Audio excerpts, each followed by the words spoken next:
Well, Are you shocked? Well, I heard of this camera when because Terry Richardson used to use this for most of his work. Fuck. Welcome to another video. Simon is back on the channel. What's up? Because everyone's honestly been asking for him to start his own channel. He's lying. In that one video. Just read the comments. They all want him to start his own thing. But we're out in the city today, and we are going to be comparing the Nikon 35TI with the Yashica T4. This is my first time on the channel shooting this. I've shot it twice so far. I've shot that once before. I hated it, but yeah, that's why Simon has that one. That's why you bought another one. So that's why we got another one. But yeah, so we're just gonna be walking around and comparing these two. So yeah. And I've never shot with either of these, which is weird for me. So I'm pretty excited to see. I've wanted to pick one of these up for a while, so I'm excited to shoot with it. So for the Nikon 35TI, we have the Nikon 35mm 2.8.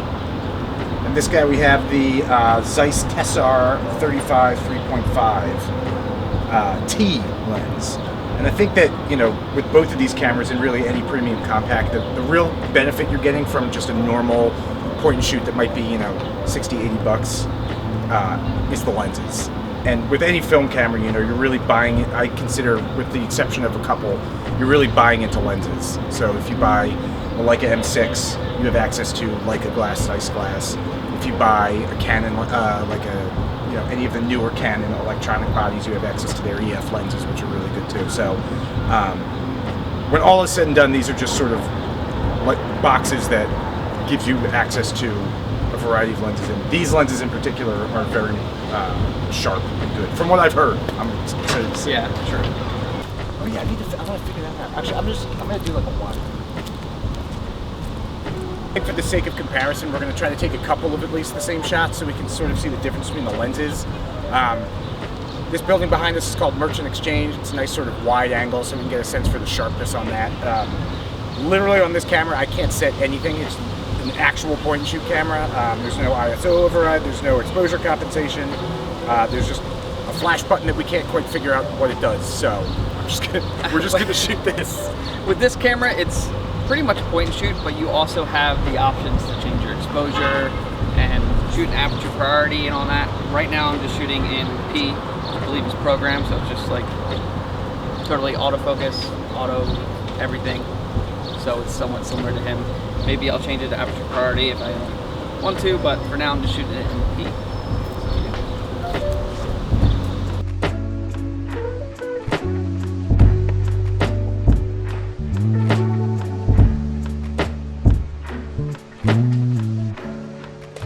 Thing I've just learned about this camera, there's no half click to focus. It's just one click.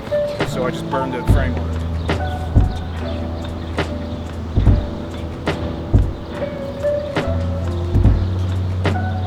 You make really cool sounds though. Yeah. I give it that.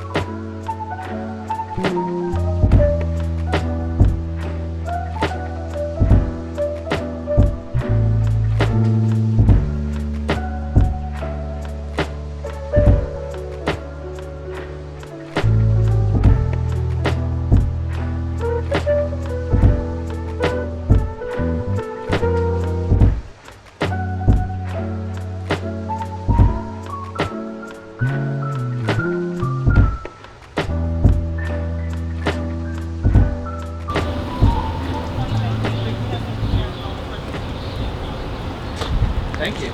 Philly has the finest police courses in the country.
finger was covering the lens, but we'll see. I felt something on there. That's the other thing about these. They could have put the lens in the center. They don't. Like there's all this grip on the left-hand side, and there's nothing. Just designs, you know. When I do street photography, normally I'm using a rangefinder, and that's pretty easy to find focus and just kind of shoot from the hip. But with this, I realize I have to like stick it up to my face, which makes it way more obvious when you take a very close picture of a nice lady. I'm a sucker for flowers.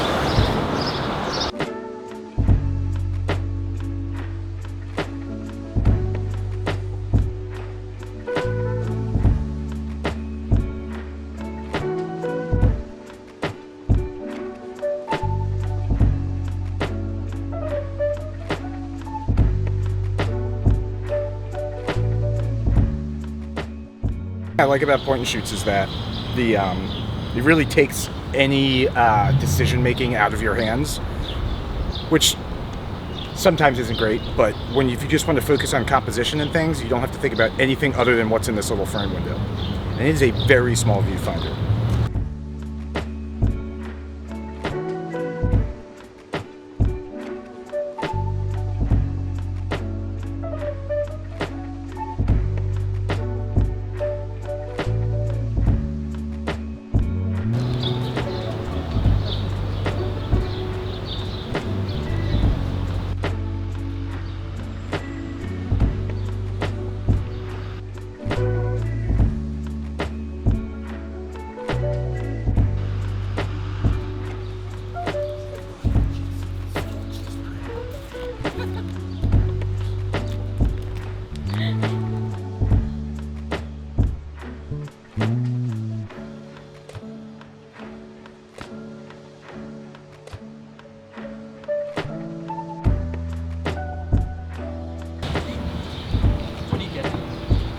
Getting this tree is sort of the left side of the frame, okay. And then I'm getting a layer of the weeping willow back there with this light post, okay, just to get some good depth.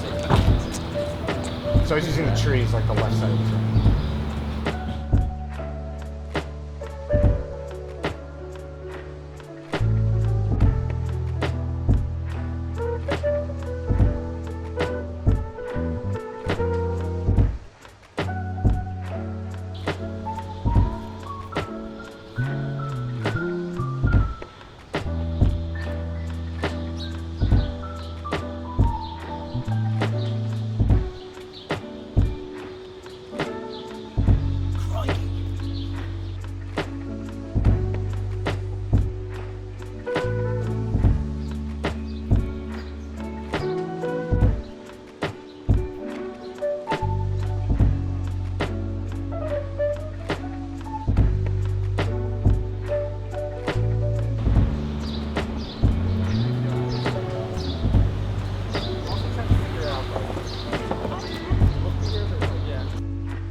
Not take the photo.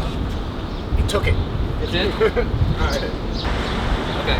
So I can take the same photo, but I did not use autofocus. I'm just using the zone focus, right? Yeah.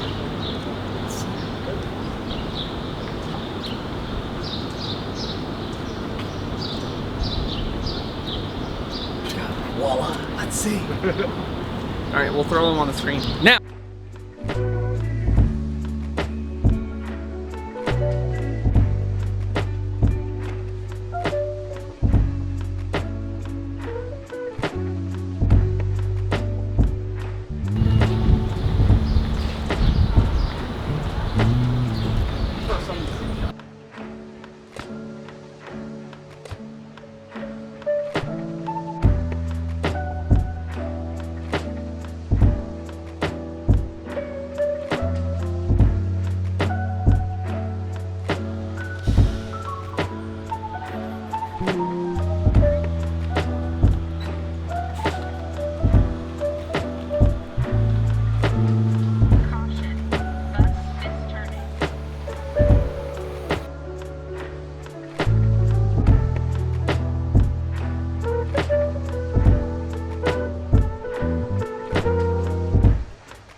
Things we've learned. Red light means flash.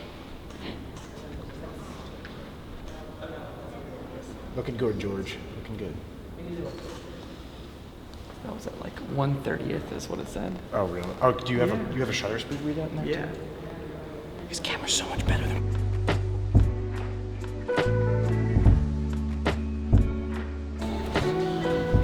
How's that? That's probably gonna be terrible. I'm not even gonna take the same photo.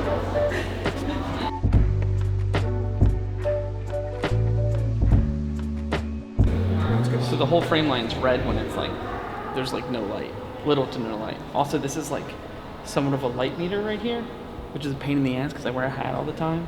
So like if I like lean over it, it kind of blocks that and messes the light meter up. So hopefully all these shots work, but we'll see.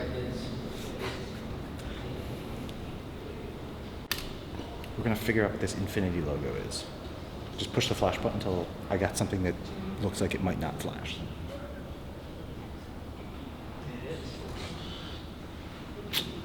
No flash.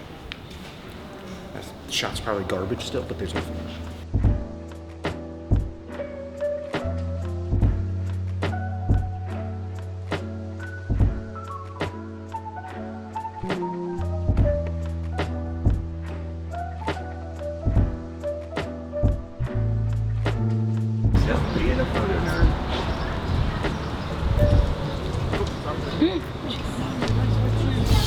I know. I need them to break in. I don't like. I like them though. I'm gonna take a picture of that. The thing you're standing in front of.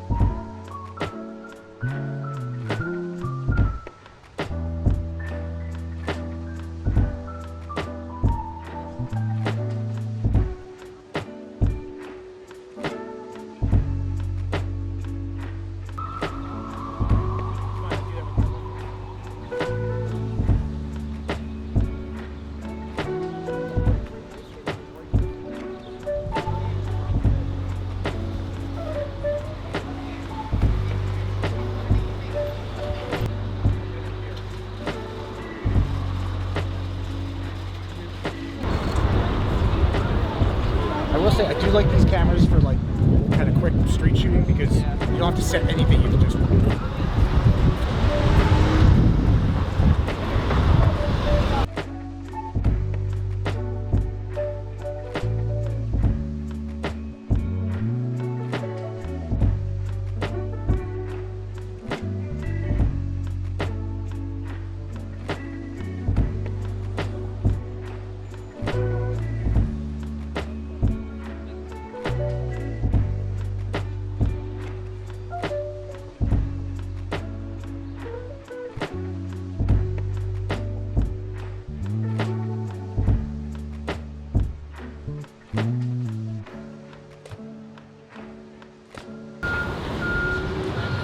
Watching everything will be out of focus.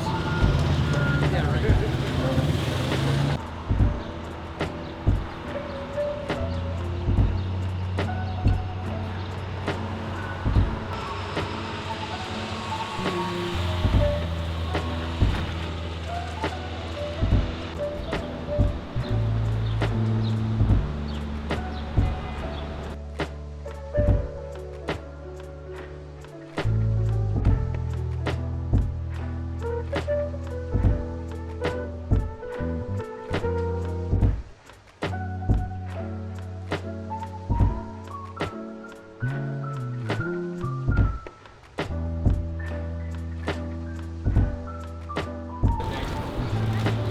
Hot. Gold. Hot. Very hot.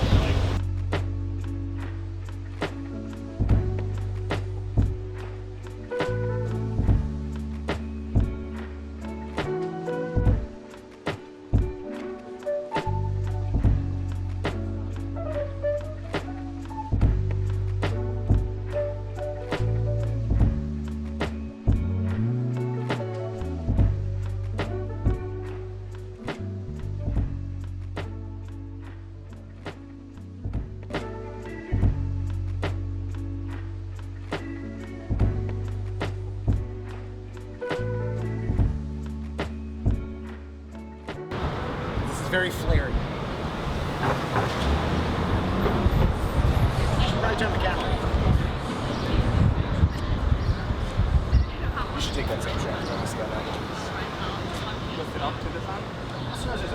With the sun?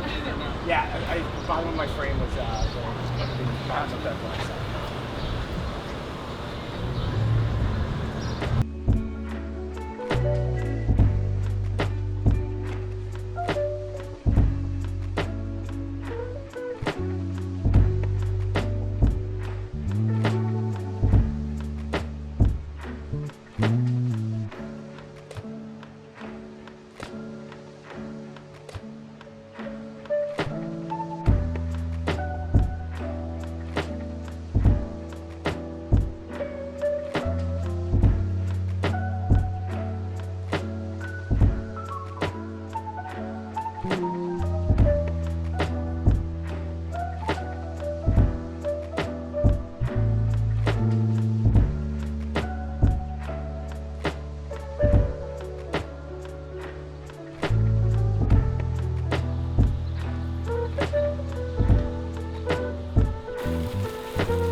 Eternal. So I'm curious to see. Since Did you take it? No, not yet. So I don't have any way to like tell this what to focus on. Yeah. So I'm curious to see if it's going to close focus or I have a feeling it's going to be on The guy. the guy. I guess whatever you have the center circle at. Well, let's find out. My man George might be in focus.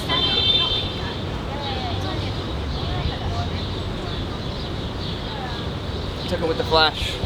Didn't turn the flash off, so that might be weird.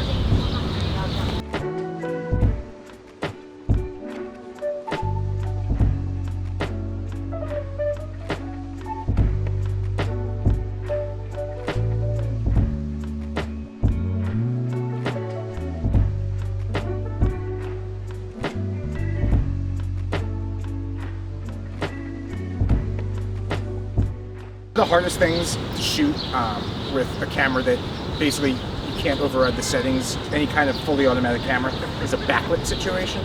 Because depending on how the meter works, and I'm not really sure if this is center weighted or an average, but it tends to underexpose the thing you're trying, the subject of your image. So I'm going to put Jesse into some backlighting and see what this camera does and vice versa.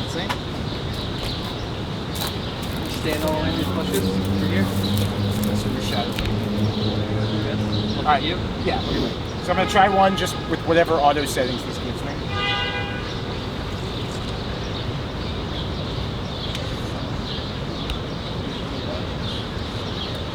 And then I'm going to take one more with, I guess the fill flash. It's the flash logo with the sun, because the sun is out. So I'm going to do the one with the sun.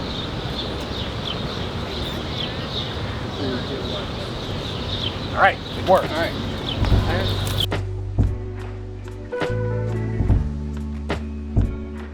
Going to do the same. Oh, interesting. It's still on that mode. What a change. Oh, it's an automatic. Learning new things about this camera every frame. Right.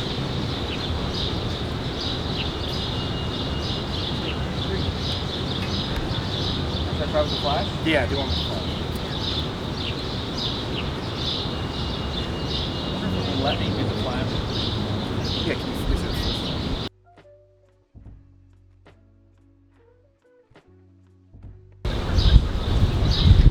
Last picture of the roll.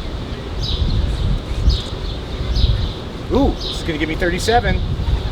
37. I guess the last shot wasn't wasted on you. Wasted on me. Wow. It goes to Oh, like. there we go. Is it Now going? it's yeah. Think I can get that moon in the shot? Think I can throw this football over the mountains?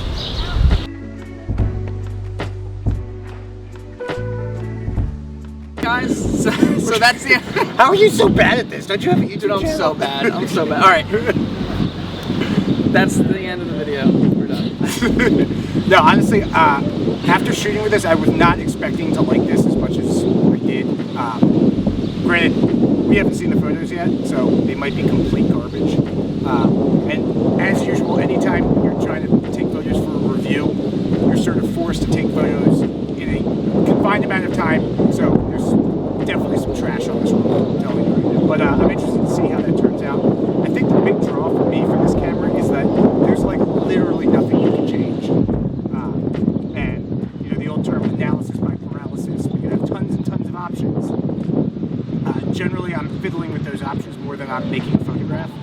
with this camera, there's literally nothing to do other than saying flash on, flash off. But the Cadillac of point and shoots over here. Yeah, so this one, so honestly, if you're looking for just a point and shoot where you just want to go out and point and shoot, that's a good camera to get. Other than how expensive it is. Like, you can find it cheap, get it, but if not, like, I don't know, it's up to you, but like, it's not as well made as. Yeah, I feel like if I were to drop this, it would break. Whereas that thing is a brick. You got plastic versus titanium. So yeah, but like this one, it's great for a point and shoot, and I love it for that. But the thing I love most is the top plate. That's all you need is this. As long as it looks cool, right? No, but seriously, that's why people mostly like this camera. Is like they're drawn in with the face. But no, I can change settings on this, so it's like a point and shoot and a little bit more. So that's what I do love about this.